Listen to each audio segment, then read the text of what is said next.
ফুটবলের মহাযজ্ঞে আবারও আলো ছড়াতে শুরু করেছেন মহাতারকারা। বিশ্বকাপের শুরুতেই নিজেদের নির্ভরতার প্রমাণ দিয়েছেন মেসি, এমবাপ্পে কিংবা হল্যান্ডের মতো ফুটবলাররা। তাদের পায়ের জাদুতে জয়ের হাসি ফুটেছে সমর্থকদের মুখে। নিজের প্রথম ম্যাচে মেসি করেছেন হ্যাটট্রিক, জোড়া গোল এসেছে এমবাপ্পে হল্যান্ডের পা থেকেও।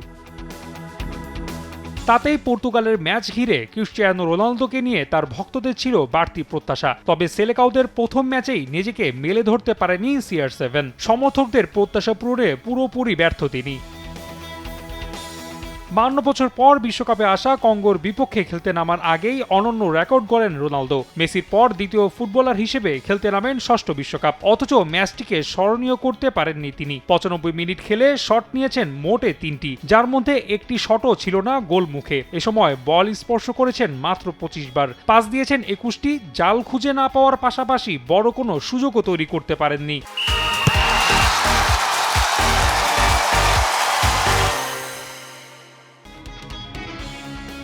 রোনালদোর ভক্তদের জন্য বাড়তি দুশ্চিন্তার কারণ বড় টুর্নামেন্টে তার গোল খরা, যেখানে কাতার বিশ্বকাপে 4টি ও 2024 সালের ইউরোতে সবশেষ 5টি ম্যাচে জালের দেখাই পাননি পর্তুগিজ তারকা। সেই খরা কাটেনি এবারও, ফলে বাকিদের উজ্জ্বল সূচনার ভিড়ে রোনালদোর গল্পটা হয়ে থাকলো কিছুটা বিষণ্ণ ও অপূর্ণতার।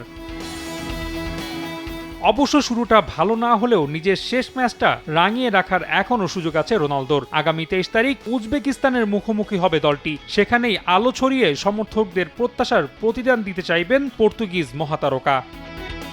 রাফি আমিন, সময় সংবাদ।